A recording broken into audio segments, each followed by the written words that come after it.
Danilo.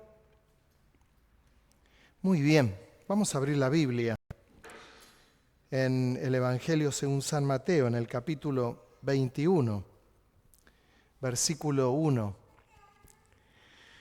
Aleluya, gloria a Dios.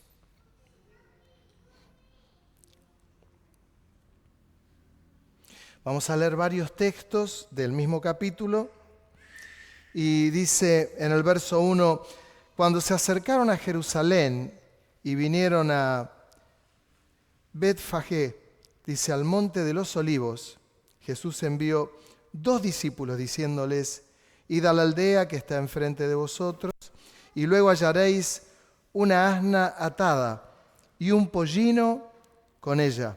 Desatadla y traédmelos. Y si alguien os dijere algo, decís, el Señor los necesita, y luego los enviará.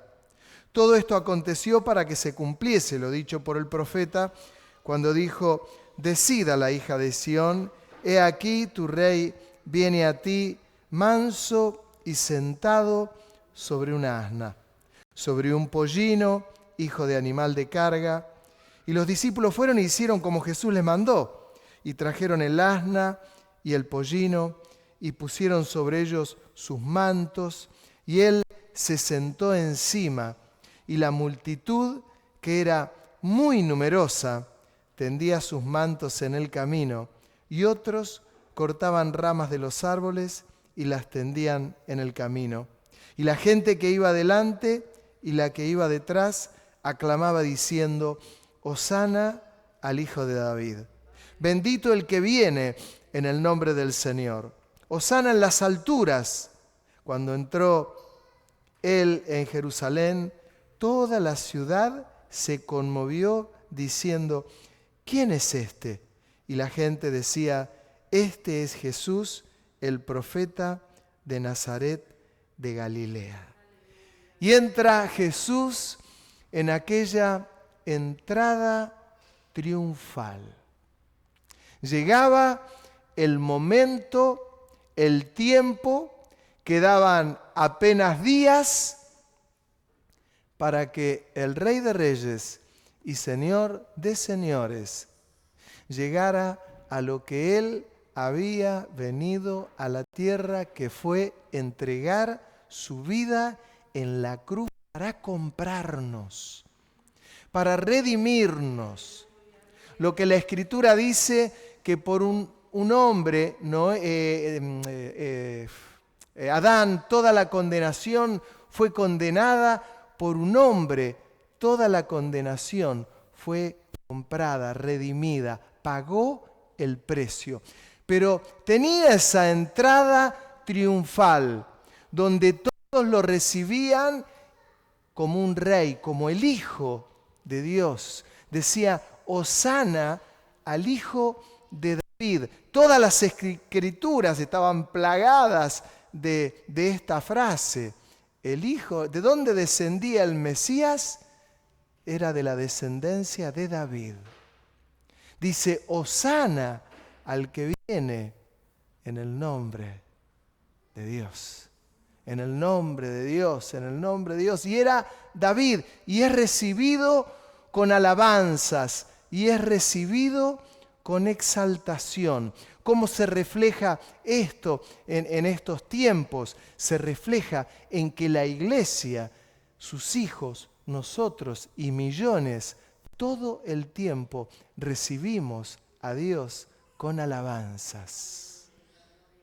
Con alabanzas, cuando la Biblia está llena de alabanza, la Biblia está llena de adoración, la Biblia está llena de proclamación, la Biblia está llena de poner el nombre de Dios en alto, y ahí había llegado el momento terrenal en que Él había de ser recibido de esta manera, como Dios, como Rey, como Señor, como quien venía a redimir a la iglesia. Alguno puede decir, yo sé que hay toda una costumbre, cuando uno ve lo que ocurre en el mundo, la iglesia ortodoxa, la iglesia católica, un sector muy importante de la iglesia protestante, van respetando determinadas fechas. Y yo les voy a decir algo que lo he sentido toda mi vida.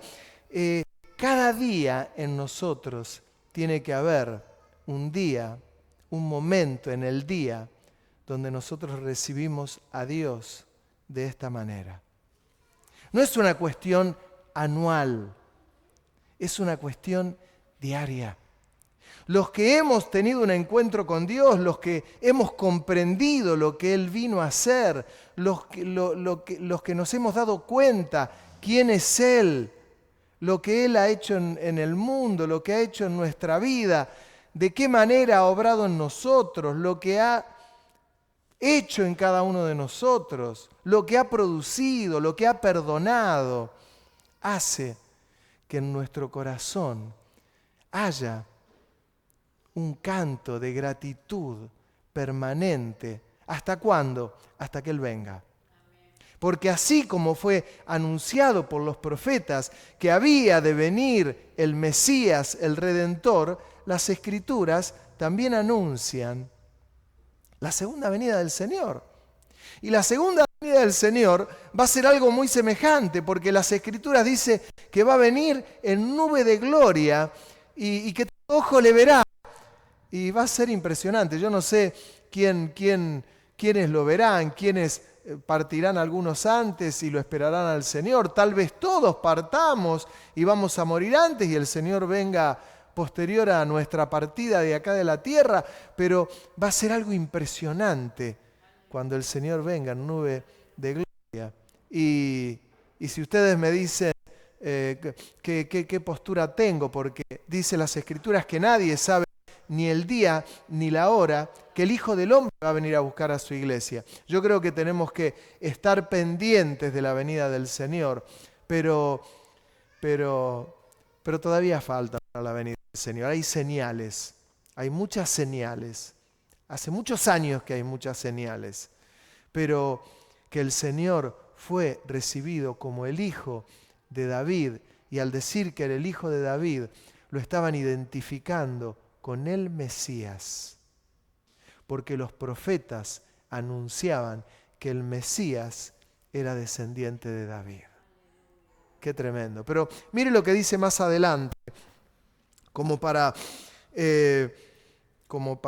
ir avanzando un poco. En el capítulo 21, que es el que venimos leyendo, en el verso 12 dice: y entró Jesús en el templo y echó fuera a todos los que vendían y compraban en el templo, y volcó las mesas de los cambistas y las sillas de los que vendían palomas, y les dijo: escrito está, mi casa, casa de oración será llamada, mas vosotros la habéis hecho cueva de ladrones. Y vinieron a él en el templo ciegos y cojos, y los sanó. Pero los principales sacerdotes y los escribas, viendo las maravillas que hacía, y a los muchachos aclamando en el templo y diciendo: Hosana al Hijo de David, se indignaron y le dijeron: ¿oyen lo que estos dicen? Y Jesús le dijo: sí. ¿Nunca leísteis? De la boca de los niños y de los que maman perfeccionaste la alabanza. Y dejándolos, salió fuera de la ciudad a Betania y posó allí. A ver, me voy a meter en algunos temas bien actuales y conflictivos. En aquel momento, Jesús, que ya había sido recibido, Él entra en el templo, y lo primero que da es vuelta la mesa de los cambistas, de los que dentro del templo vendían palomas, vendían alguna prenda, vendían comida. Cada uno tenía su reino. Cada uno tenía un reinito. Es como si viene uno y Nelson por allá se pone a vender cosas de odontología. Yo vendo otra cosa allá, el otro una panchería. Bueno, eso ocurrió y el Señor, con la autoridad que Él tenía, y no le tembló el pulso, comienza a dar vuelta la mesa de los cambistas. El cuidado que tenemos que tener en la iglesia, aún los pastores, la responsabilidad que cae en nuestra cabeza directamente, en la mía y en la de todos los pastores. La iglesia no puede ser un lugar de comercio, la iglesia no puede ser un lugar de cambistas, la iglesia no puede ser un lugar donde el centro es el dinero. De ninguna manera, porque el Señor un día dará vuelta a las mesas y va a decir, ¿qué pasó acá? Y cuando hizo esto, dice que los sacerdotes le empezaron a decir, pero escuchame una cosa, ¿qué es esto que estás haciendo? Y le dice, convirtieron mi casa en cueva de ladrones. Hermanos, la iglesia no es ni un lugar de negocios, ni la iglesia es un lugar que venimos a hacer el día. He tenido épocas, me acuerdo que había hermanos que tenían alguna necesidad y por ahí vendían algún producto en la iglesia, algún producto de algo, y no es que venían a hacer negocios, lo hacían en función a los hermanos, pero a mí me temblaba el pulso, yo le voy a decir la verdad, me daba temor. Pero, ¿por qué? Porque el cuidado que tenemos que tener es muy grande, porque la casa donde nos juntamos será llamada casa de oración. Es la casa de oración, es el lugar donde exaltamos a Dios, es el lugar donde glorificamos su nombre, es el lugar donde somos instruidos, es el lugar donde escuchamos la palabra de Dios. No es otra cosa, porque esto es el centro, Él es el centro. Y ellos habían convertido el templo en cueva de ladrones, porque no les interesaba el Mesías, no le reconocieron como tal. Es más, las Escrituras dicen, vino a los suyos y los suyos no le recibieron. Era bíblico. ¿Por qué? Porque el Señor no vino solamente a los judíos, vino a la humanidad, para redimir a toda la humanidad. Aunque primero le predicó el Evangelio a los judíos. Acuérdense cuando Jesús vino aquella mujer y le pidió sanidad, era extranjera, y él le dijo, no, he venido a buscar a mi pueblo primero. ¿Se acuerdan de aquella mujer? Que, bueno, era esto lo que ocurría, pero después que reciben el bautismo del Espíritu Santo, ya Jesús había sido crucificado, reciben el bautismo del Espíritu Santo y el Evangelio comienza a predicarse a los gentiles. Comienza a tener cumplimiento la palabra de Dios. Era lo que Jesús estaba queriéndoles decir. Mi casa será llamada casa de oración. Hermano, usted puede ser amigo de todos. De hecho, muchos somos amigos, tenemos relación. Pero el centro de este lugar no es nuestra relación. El centro de este lugar es la gloria a Dios. Es Él lo que nos interesa. Es a Él al que queremos conocer. Queremos que Él se revele. Queremos que Él, a todo el que viene, le pueda conocer. Dios pueda perdonar sus pecados, lo más importante. Puede escribir su nombre en el libro de la vida, como dice las Escrituras. Es esto lo que a nosotros nos interesa. No nos interesa a ver qué ropa se puso. Uy, el pastor hoy vino de saquito. Uy, vino de camisita. Hoy no trago corbata. Uy, aquel hermano. Cosas superfluas. Claro, no voy a venir de bermudas, no voy a venir de short. Aunque vaya a saber qué puede pasar con los pastores en el futuro, ¿no? Vaya a saber. Pero hay detalles mínimos, pero acá lo importante es que Jesús tiene que ser el centro. Y los meto con el protocolo. ¿Por qué estoy tan a favor del protocolo y de los cuidados que tenemos que tener? Miren qué detalle. Cuando uno va a tomar un café a un lugar, llega al café, se saca el barbijo y en todas las mesas hay toda gente sin barbijo. Nadie dice nada. ¿Por qué? Porque es un lugar de comercio. Está bien, perfecto.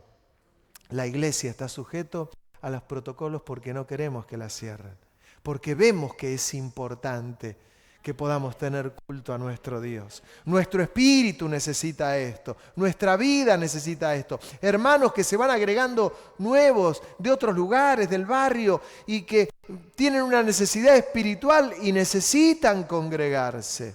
Cuidamos entonces ese detalle. ¿Para qué? Para que no haya absolutamente ningún problema. Pero el Señor vino y dijo, convirtieron mi casa en una cueva de ladrones, en una casa de comercios. En la iglesia definitivamente no puedo hacer eso. No debemos hacer eso. Porque el Señor un día nos pedirá cuenta. Y no solamente nos pedirá cuenta, tenemos que aprender de la historia. La palabra de Dios, que es la Biblia, y es la palabra de Dios, también miremosla como historia para aprender, para no cometer los errores que se cometieron históricamente. El centro ha de ser Él. Y cada vez que nosotros nos congregamos, tenemos que recibirlo al Señor como lo recibieron allí. Hosana al Hijo de David. Hosana al Hijo de David. Y lo recibimos.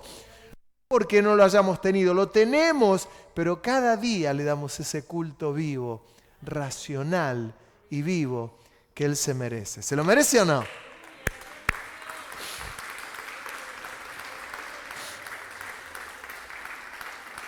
Mateo capítulo 21, verso 23 dice, cuando vino, dije Mateo 21, 23, cuando vino al templo, los principales sacerdotes y los ancianos del pueblo se acercaron a él mientras enseñaba y le dijeron, ¿con qué autoridad haces estas cosas? Claro, sanaba a los enfermos, a los cojos. Tremendo. ¿Con qué autoridad haces esto? ¿Y quién te dio esta autoridad? Dos preguntas. ¿Con qué autoridad haces esto? ¿Y quién te dio esta autoridad? Y dice, respondiendo Jesús le dijo, yo también os haré una pregunta. Y si me la contestáis, también yo os diré con qué autoridad hago estas cosas. El bautismo de Juan, ¿de quién era? ¿Del cielo o de los hombres? Entonces ellos discutían entre sí diciendo, si decimos del cielo nos dirá, ¿por qué pues no le creísteis? Y si decimos de los hombres, tememos al pueblo, porque todos tienen a Juan por profeta. Y le respondieron a Jesús, le dijeron, no sabemos. Y él también les dijo, tampoco yo os digo con qué autoridad hago estas cosas. Miren, yo le voy a decir una palabra que a veces hemos usado antes en la generación nuestra. Qué capo que era Jesús. Qué tremendo. Tremendo. Qué hombre tremendo. Es que era todo hombre. ¿Qué es lo que tenemos que tener claro? Jesús era todo hombre, por eso le costó la crucifixión, le costó ir a la cruz. Padre, si es posible, pasa de mí esta copa, pero no sea como yo quiero, sino como tú quieres. Le costó, era todo hombre, pero era todo Dios. Era todo Dios.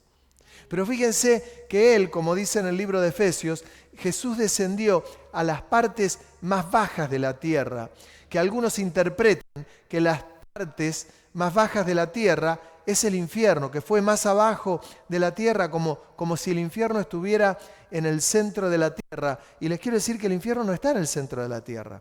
El infierno es un estado espiritual que no necesariamente tiene por qué estar en el centro de la tierra. Es una barbaridad doctrinal y teológica decir eso. Sin embargo, cantidad lo cree porque es más fácil. Y no allá abajo dicen que hay una temperatura terrible. Sí hay una temperatura terrible, entonces tiene que ser el infierno. No necesariamente. Cuando Efesios dice que Él descendió a las partes más bajas de la tierra, las partes más bajas de la tierra somos nosotros.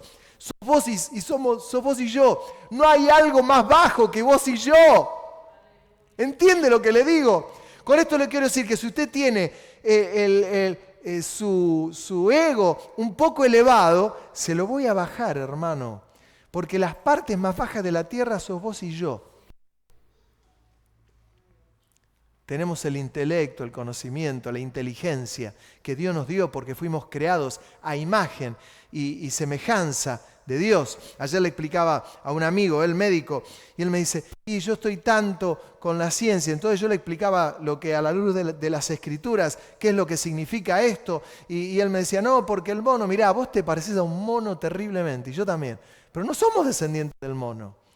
Dios hizo al mono como tal e hizo al hombre como tal. Y le doy un ejemplo. Vamos a hacer algunos que sean bastante parecidos. ¿Dirías que una vaca y una yegua descienden una de la otra? No, bueno, lo mismo ocurre con el hombre y el mono. Al hombre Dios le dio inteligencia, lo dotó de inteligencia, le dio la capacidad de lograr determinadas cosas. Todo lo que el ser humano fue logrando, mi querido hermano, será porque Dios se lo permite. Porque Dios se lo permite. Y que existe esta evolución, que el hombre va evolucionando, ni le cuento, claro. Miren, me meto hasta con la moda, cuando algunos se meten con la moda y algunos dicen, no, a mí no me gusta la ropa que ahora se usa, porque yo ya me quedo con la ropa que tenía, yo me quedo con la ropa de década del 80, del 90, pero es que en la década del 80 y el 90 vos te vestías con lo que estaba a la moda. No veía ninguno con piel de camello vestido.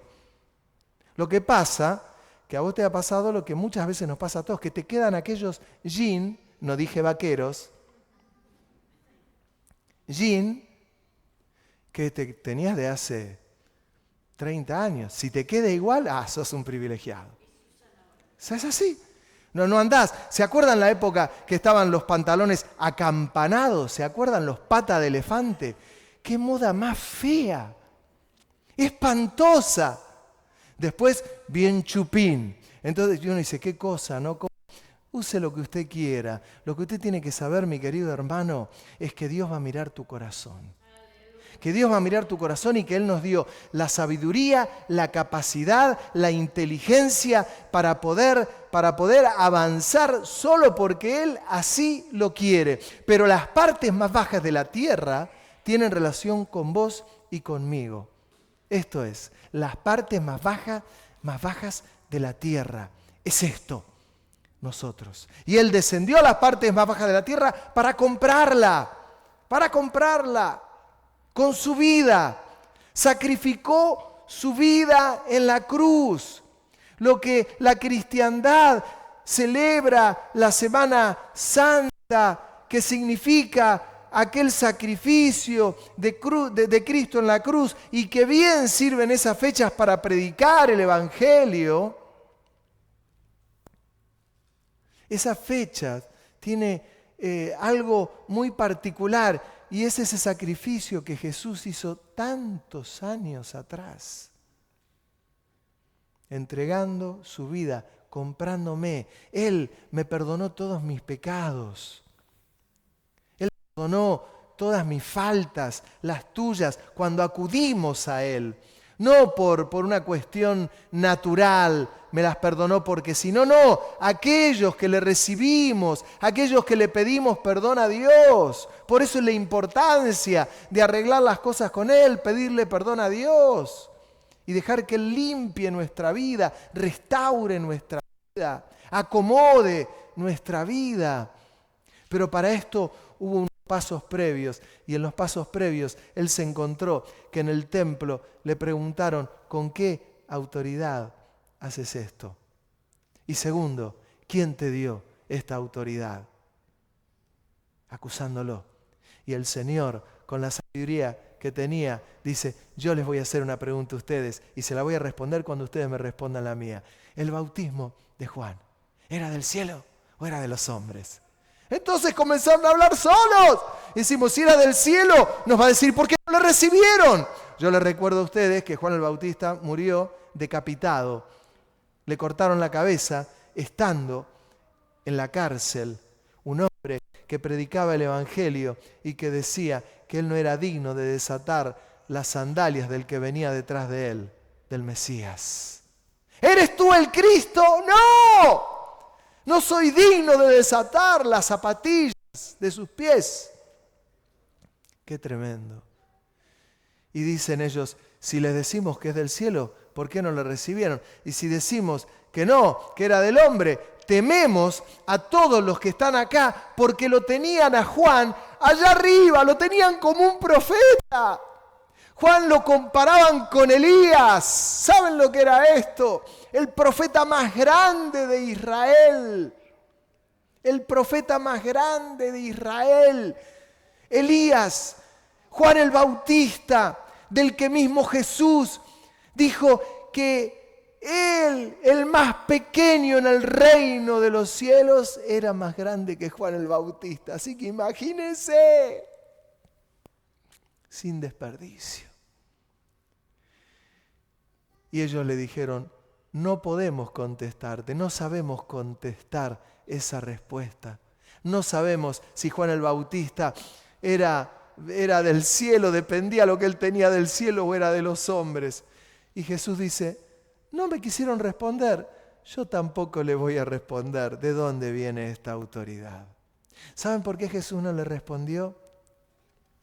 Porque ellos estaban esperando que él diga que él era el Hijo de Dios, que él venía a sacrificar su vida. Estaban esperando eso. Y Jesús no venía a responder eso. Jesús venía a entregar su vida. A ver si entendemos, cuando Jesús estaba en la cruz, con dolor en los clavos, en los pies, con la corona de espinas, con todo lo que eso le producía, le decían, si eres hijo de Dios, desciende de esa cruz. Pero él no venía a demostrar eso. Él venía a sacrificarse. Si no, nosotros no teníamos vida. ¿Se da cuenta? Cuando de golpe comenzamos a elevarnos y decimos, habla de la vida eterna, nos vino a comprar, nos vino a redimir, nos está elevando. A los que estábamos en la parte más baja de la tierra, nos eleva su sacrificio. Y cuando nos eleva su sacrificio, si la casa del Señor no es casa de oración y es una casa de comercio, nosotros estamos bajando al Señor a la tierra y el Señor da vuelta a las mesas. Dice, ¿qué está pasando? ¿Qué está pasando? A mí me da mucho temor, me da vergüenza ajena cuando en algún lugar están por levantar la ofrenda, mi querido hermano, y están 40 minutos hablando de la economía para que usted ponga un billete más de 10 pesos. Es una vergüenza. Un día yo no estaré más acá, me moriré y me iré a otro lugar, no tengo idea, pero por favor, que toda vez que en este lugar se glorifique el nombre de Dios, que sea un lugar de refugio, que esto nunca varíe, que esto nunca cambie, porque es en ese mismo momento donde ese lugar se transformará en una casa de cambios, es en un Jonestur, ¿entiende lo que le digo? Este es un lugar donde tenemos que glorificar su nombre de Dios. Es un lugar donde alabamos su nombre, donde Él se tiene que mover, donde Él tiene que ser enseñado, donde Él tiene que ser predicado, donde la iglesia tiene que glorificar su nombre. Y claro que nuestras ofrendas y nuestra economía dependen, pero no hay que hacer tanto alarde. Tenemos que aprender a ser generosos y punto. Y el que no lo es, punto, no lo es. Es sencillo. Nuestra vida depende exclusivamente del Señor. El que nos sostiene es el Señor. Siempre es el Señor. No ha de ser de otra manera. Y ellos le dijeron, no te podemos responder esto. Yo tampoco les voy a responder. Hay una autoridad que fue delegada por Dios y que Jesús no lo tenía que decir. Él obraba. Leamos todo el Evangelio. Días pasados también le decía a otro muchacho, el abogado que le estoy predicando el Evangelio, y digo, mira, me dice, no entiendo demasiado algunas cosas, pero yo te las voy a explicar. Dale, comencemos a leer el Evangelio según San Mateo, leamos los 4 Evangelios. No me digas que es incomprensible. Cuando a veces encuentro con gente y dice, no, el Evangelio no lo entiendo. Mira, hermano, el que no lee los Evangelios, si no lo entiende es porque no quiere. Sencillamente. Pero uno lee el Evangelio y se va dando cuenta de lo que es Jesús, de lo que hizo Jesús, de lo que representaba Jesús, de la manera que actuó, de la manera que obró. Cómo hay enseñanzas para ser dulce y no para nunca. Esa autoridad delegada por Dios, donde Él no tenía que decir, yo soy el Hijo de Dios. Es como si algunos de nosotros tienen que andar por la calle y decir, yo soy el Hijo de Dios. ¿Se acuerdan cuando yo les explicaba días pasados, cuando hay gente que dice, alguien le dice a alguien, lo agreden con alguien y el creyente va y le dice, vos no sabes con quién te estás metiendo, con el Hijo del Dios viviente. No digas nada. Deja que Dios obre, que Dios te defienda, que Dios haga lo que tenga que hacer. No necesitamos chapear. No necesitamos chapear. La gente está acostumbrada que le gusta que la gente chapee. A mí me pasa. Sí que usted es creyente. Sí, creyente. Hace muchos años. Sí, muchos años. Qué bueno. Qué va. ¿Y tenés alguna responsabilidad en la iglesia? Bueno, sí, alguna, le digo. Qué bien, qué bueno. Colaborás en un área de la iglesia, entonces tanto te presionan. Bueno, no, yo soy el pastor de la iglesia. Pastor, perdóneme. ¿Por qué? Porque a la gente le gusta que se chapee. Por eso hay otro que dice, yo soy el pastor presbítero. Hermano, no tenés ni presentación. No hace falta que solamente te escuchen hablar, como hacía Jesús. Él hablaba y ya sabían quién era. Ya está. Ahora, que Dios tiene un plan con su iglesia, con la humanidad. Claro que tiene un plan con la humanidad. Vino a sacarla, a rescatarla, la compró. Algunos recibirán al Señor y serán salvos, otros no. No tenemos que pelear con esta gran verdad, porque hay libertad, es lo que se llama el libre albedrío. Cada uno decide lo que quiere. Ahora que Dios sabe lo que cada uno va a decidir, sí lo sabe. Porque es Dios. No se le escapa detalle. Pero Él viene y en este tiempo, ¿qué tenemos que sacar de positivo entre muchas cosas? Que Él viene a fortalecer su iglesia. Alguno me puede decir, qué bárbaro, llegan fechas como estas, y más allá de las fechas, que yo las fechas las trato con mucha cautela, pero es verdad, festejamos la Navidad. No es que está naciendo el Señor el 24, no se sabe la fecha, pero es importante que la iglesia celebra el nacimiento de Jesús, claro, celebra que entregó su vida en la cruz, obvio, y aprovechamos y predicamos el Evangelio, es fundamental. No es una cuestión de aniversarios, de años, cumplí tantos años. No pasa por ese lado. Pasa por lo que el acto de Dios significa para su iglesia y para nosotros. ¿Queda más o menos claro o no? Ahora bien, el Señor, entre tantas otras cosas, Él vino a fortalecer a la iglesia. Hoy estábamos viviendo un tiempo, le agradecí a una hermana que me llamó ayer y me decía, tengo como temor, tengo como miedo. Y yo le decía, la verdad que el Señor te está inspirando porque sin duda hay que traer luz sobre esto. Hay muchos que tienen temor, muchos que tienen miedo en estos tiempos difíciles. No sé qué hacer, no sé si salir, no sé si no salir. Hay todos extremos. Sin embargo, una de las cosas que Dios viene a hacer con su iglesia es a fortalecerla. ¿De qué manera? A que esa fe aumente, a que esta fe se incremente. Siempre la tarea de Dios, con pandemia o sin pandemia, lo que Dios quiere es que la fe de la iglesia vaya en aumento. Diga conmigo, en aumento. Si usted no crece, si Danielito que está ahí, que cada vez lo veo más grande, más gigante, ya le está pasando a la madre, a Marta. Si Danielito hace 2 años estaba así, y pasan 5 años y Danielito sigue así, y pasa 20 años y Danielito es así, y llega a los 25 años y Danielito es así, y se casa, yo como pastor voy a estar casando a un enano. Daniel? Quedó enanito. ¿Está bien? No tengo nada contra los enanos, por favor, pero no creció. No creció. En realidad no quiero decir nada de los enanos, sino en el crecimiento que cada uno debe tener. Y no me voy a seguir metiendo porque si no termino mal. Me va a decir, mirá, el pastor habló mal de los enanos. No, de los petizos. Dios bendiga a los petizos. Gaby, Dios te bendiga. Pero entiende lo que les digo. Esto es así, no tengo nada ni con los altos, ni con los gigantes, ni con los pequeños. Lo que yo sí creo, que cada uno debe crecer. Debe crecer. Es como una planta. Por favor, los que nos gustan una planta y una la planta, dígame si usted la quiere ver siempre igual. Yo estoy preocupado, tengo 2 plantas enanas ahí adelante de mi casa y las riego y no crece. Y después descubrí por qué una no crecía. Porque en la parte de abajo de la tierra, yo no sabía, tenía un poco de cemento, porque ahí había una especie de cloaca o algo. Entonces él hizo una tapa de cemento, no tiene mucha tierra, entonces esa planta no crece, ni va a crecer nunca.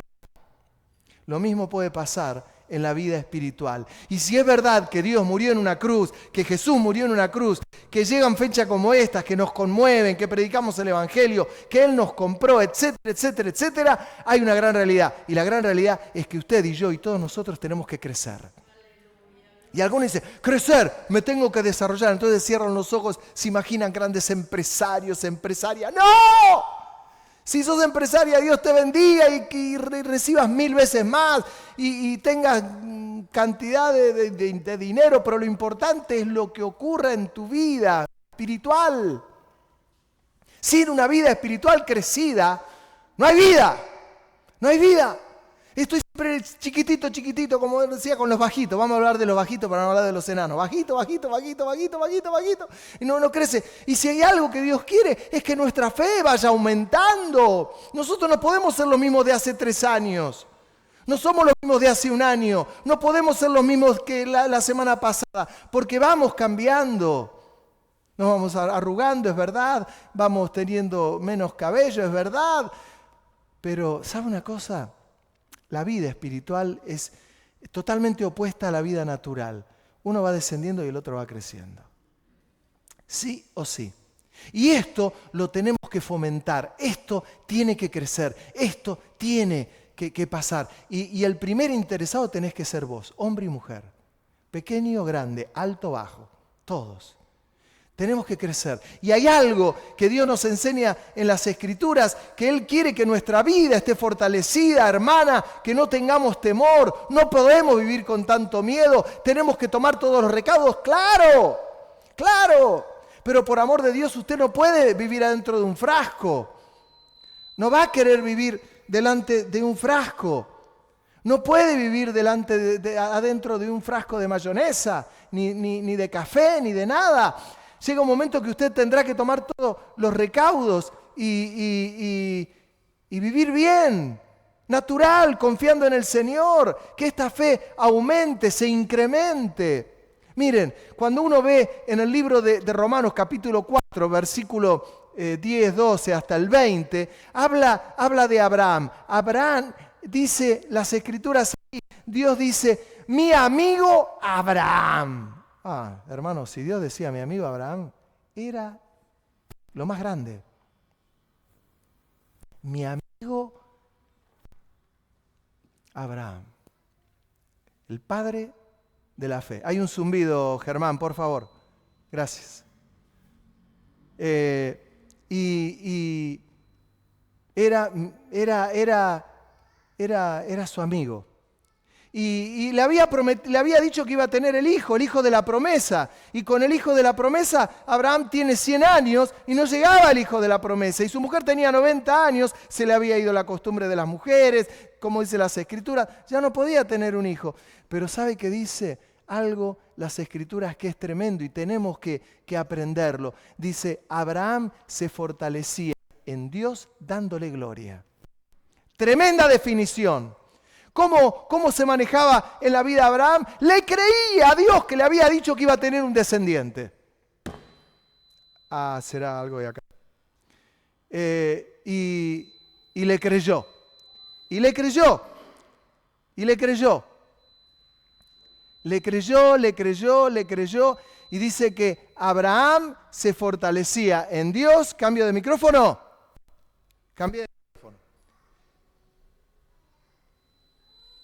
Se fortalecía en Dios dándole gloria. Y es esto lo que la iglesia tiene que aprender. Usted me dice, sí, tengo un poco de miedo. No, tenga respeto a todo esto. Pero no viva dentro de un frasco, como le decía. Tenga una vida normal, tiene que usar barbijo, use barbijo, tiene que lavarse la mano, lávese la mano, no tiene que juntarse con otros, no se junte. Pero usted va a ir al mercado, usted va a ir a todos lados. Algunos van a la manicura, el otro, y tantos ejemplos. Va a ir al carpintero, va a ir al carnicero, va a ir al verdulero. ¿Sabe qué? Porque estamos trabajando todos, absolutamente todos. Lo que tenemos que hacer para vencer el miedo en nosotros, hay que fortalecerse dándole gloria a Dios. Hay que darle gloria.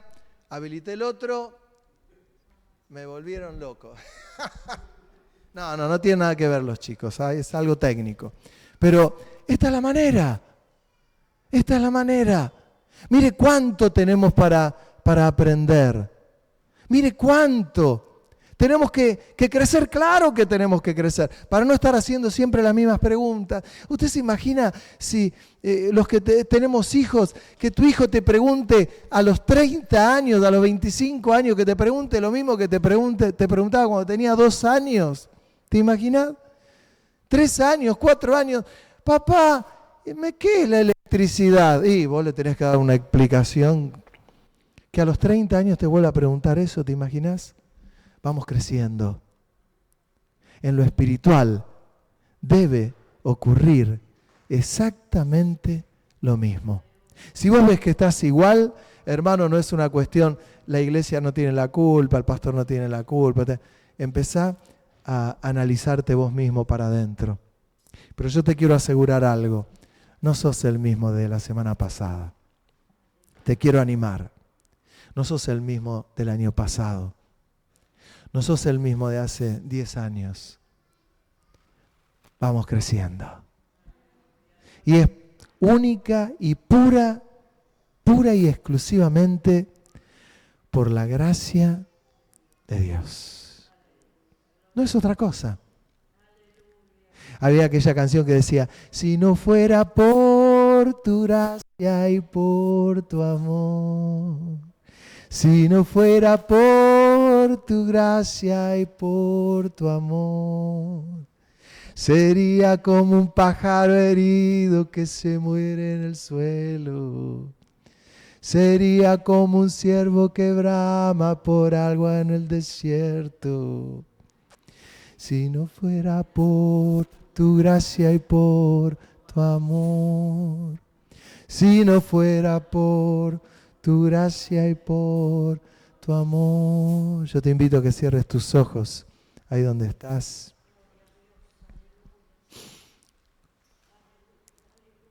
Que te animes a decirle gracias por ese sacrificio vivo. Gracias por tu vida. Hosana al Hijo de David. Hosana al Hijo de David. Gracias, Señor, gracias. Gracias porque tú quitas nuestros miedos.